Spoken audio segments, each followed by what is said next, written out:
Okay, in this lecture, we're going to be learning about 3-point perspective. So as you can imagine, just like with 2-point perspective, it's the same as 1-point perspective. We're just adding a third point of perspective. So just the same, we want to have a horizon line. We always use a horizon line when we're doing perspective, and we always use vanishing points. So let's go ahead and let's add a new layer. I already added one right here. And just one quick pointer about your brush when you're doing perspective is you probably want to actually use a brush that is just a hard round brush. You don't want any pressure sensitivity, and you don't want the hard round pressure opacity or anything like that, which I made the mistake in the last few lectures of doing that. I just got carried away in the lecture, and the reason for that is because when you click somewhere, it's going to be more transparent somewhere else, and it'll get thinner and thicker in areas. But if you just use a hard round brush, it's just going to give you a nice straight line like that to draw your guidelines. So let's go ahead and let's get started. So let's go ahead and add in that horizon line. So just draw a straight line across like that for my horizon. And then we want to add in our 2 points. So we're just going to add them in just like we would do with 2-point perspective. So we can add one in right here, and we can add one in right here. Then we want to add in our 3rd point of perspective. So our 3rd point of perspective would basically be right in the middle. So we don't have to exactly measure it, but we want to guesstimate about where the middle is. So let's say right about there. Then we can come straight up, and we want to add a point up here in the sky. Now this might be a little bit higher, so maybe what we can do actually is we'll just use our grab and move tool, and we're going to grab and move our horizon line down like that. So now our horizon line is lower, which this will also help you see the difference between a horizon line that's in the middle rather than just, or help you see the difference between one that's at the bottom rather than a horizon line that's just in the middle of our canvas. So let's make that 3rd vanishing point even higher. So we'll just come straight up from the middle. So somewhere right up here, and there's our 3rd vanishing point. So we're going to use this to create all of our guidelines now.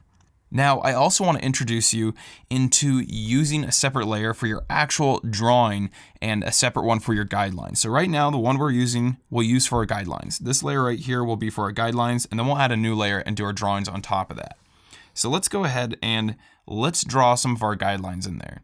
So let's start with a cube. We always like to start with a cube. So let's say we want to start with a cube. The first thing is, rather than just drawing a line straight up and down like we normally would with 2-point perspective and connecting those back to these vanishing points, what we want to do is this line is now on our 3rd axis of perspective. So it needs to lead back to our 3rd vanishing point.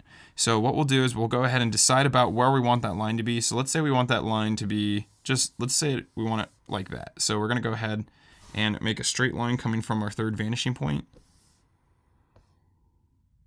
all the way down like that. Perfect.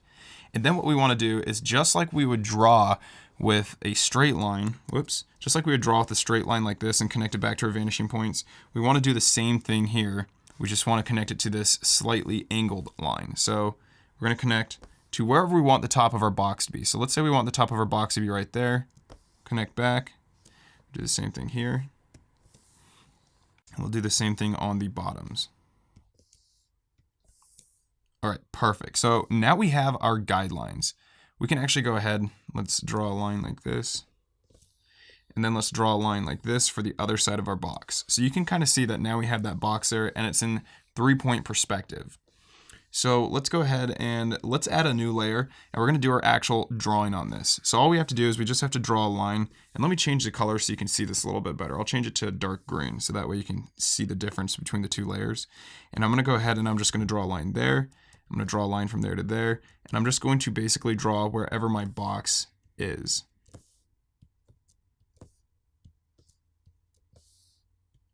Just like that. So now I can go ahead and turn off that guideline, and now I have an actual box in perspective, and I don't have to have my horizon line in there. I don't have to have all my guidelines. It's just the actual drawing itself, which is really useful for drawing in perspective in Photoshop or whatever software you're using. So this is a really good habit to get into when you're drawing perspective, is to do your guidelines on one layer and your actual final drawing on another layer. Let's go ahead and turn that back on, and let's do a little bit more. So let's try doing a shape that is floating up in the sky so we can see the bottom surface. So I'm going to change back to a black, and I've come back down to my guideline layer, and I'm going to go ahead and let's make this box, let's make it over here. So our corner, so this is our corner line right here on this guy.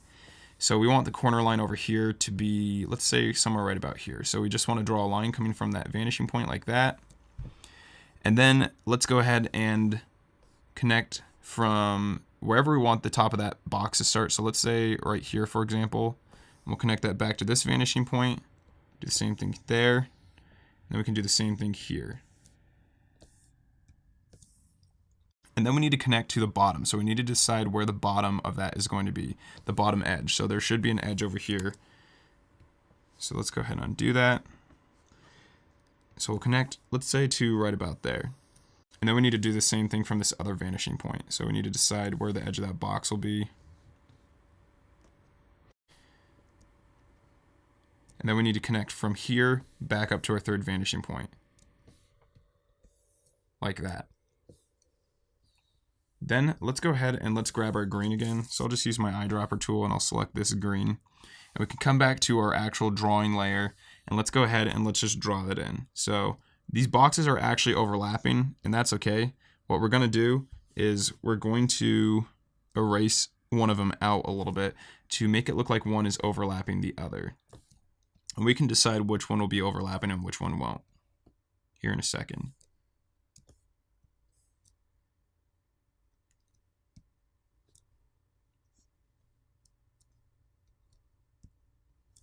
All right, great. So let's go ahead and draw or turn this layer off so we can see what's going on here. And actually, let's go ahead. I'm going to erase this real quick over here. It got a little messy. I'll turn my guidelines back on. And I need to actually draw a line that connects from here back up to this third vanishing point, like that, just to make that look a little bit more correct. That looks better. And then I can just go ahead and erase that out real quick. Perfect. All right, so now you can see that we have these two cubes in perspective, but they don't look exactly right because they're overlapping each other. So what needs to happen is either this one right here, this big one, needs to be overlapping this one and he needs to go behind, or we can actually make this guy come in front and this guy is going to be behind. It's really up to you. So in this case, I'm going to make it look like they're kind of attached because they're kind of meeting right here at that edge. So if I go ahead and I just erase this part out, you'll see that it actually connects those two.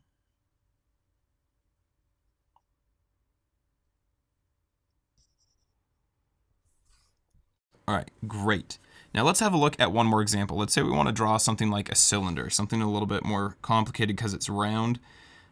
Let's go ahead and do that.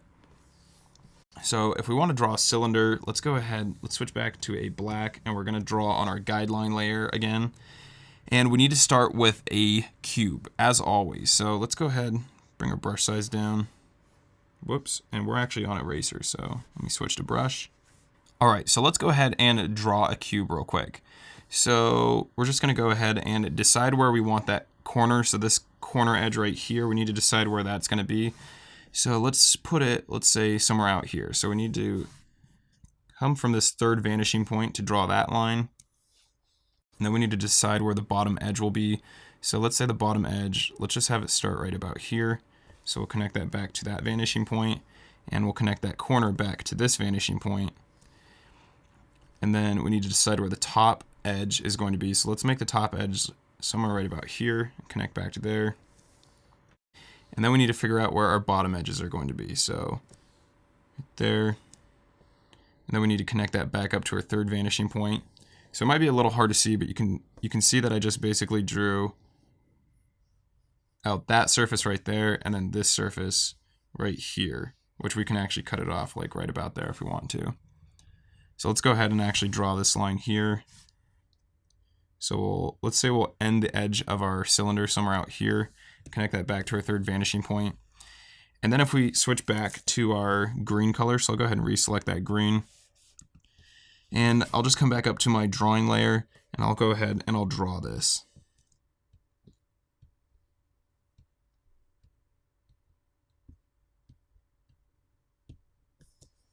Let's go ahead and turn off that guide layer so we can see this a little bit better. All right, perfect. So you can see that I have this cube shape here, and really quick, let's go ahead and let's erase some of this out just so you can see what happens when we erase different parts out. So using my eraser, we can either go ahead and erase this part out,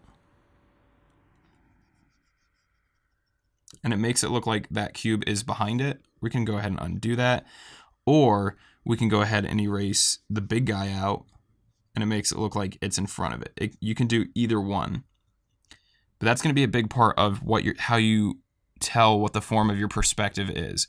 So make sure you pay attention to that. Make sure that you're erasing lines so nothing is, I guess you would say, transparent. You need to tell the viewer what's in front and what's behind, and you do that by erasing some of these lines.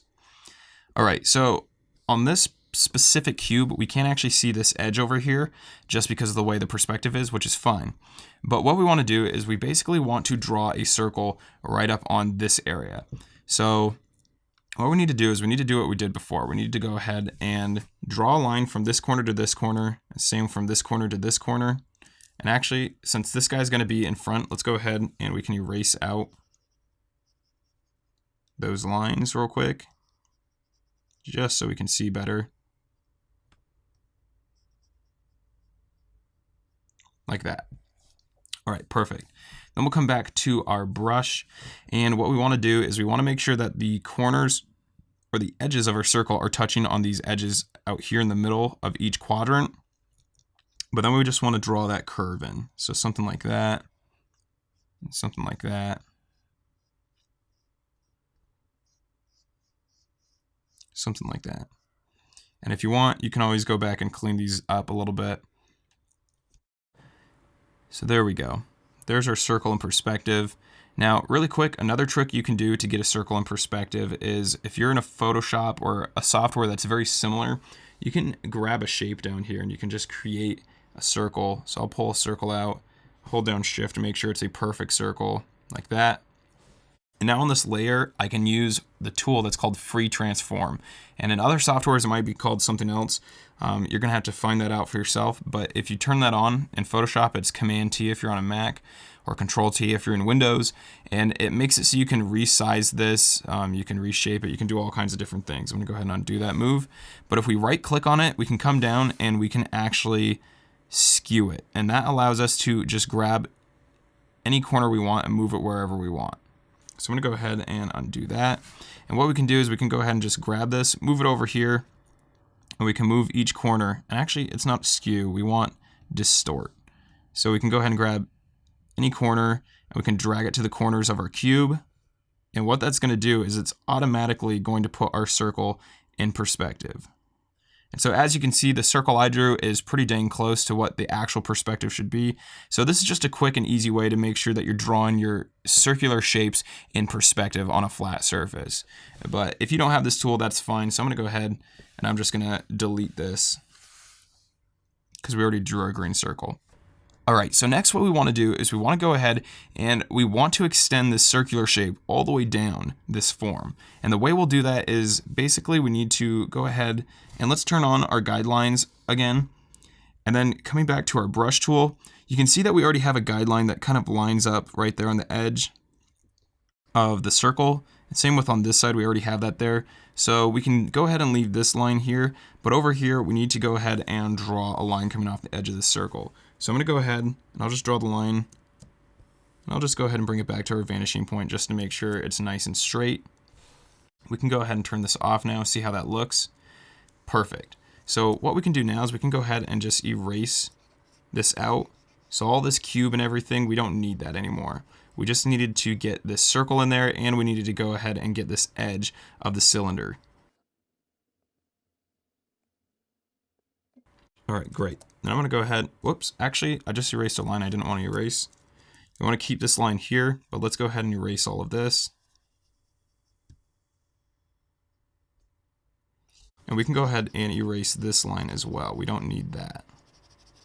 All right, perfect. And then wherever we want that cylinder to end, so let's say we want the cylinder to end at the end of this line, we just need to copy this curve right here, and we just need to make that smaller. So it needs to fit within these parameters.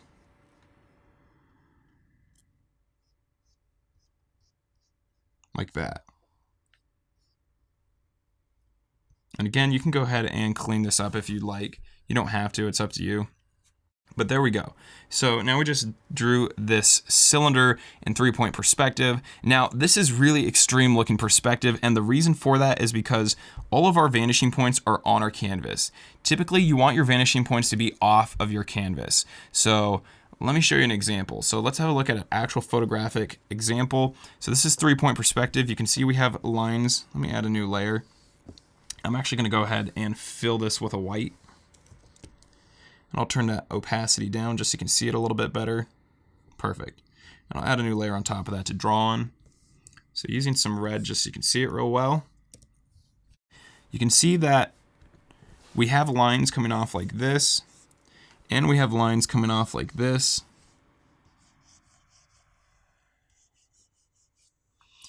And we have vertical lines going like this. So all of these lines, they're going off,